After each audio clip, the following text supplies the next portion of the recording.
Diario de Andrei Danilov, 27 de abril de 1945. Los alemanes no dejan de sorprenderme. Hoy he visto cómo han tenido que aterrizar de emergencia en la pista improvisada de Charlottenburgstraße.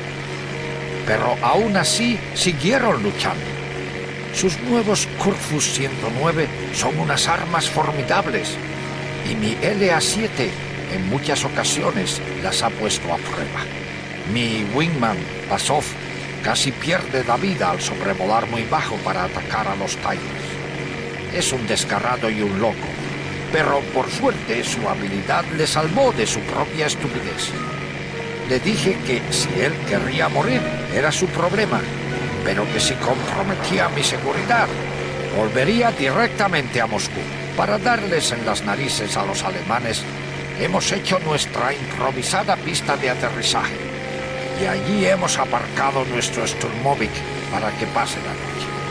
Me hubiera gustado ver la cara que se les quedó cuando lo vieron.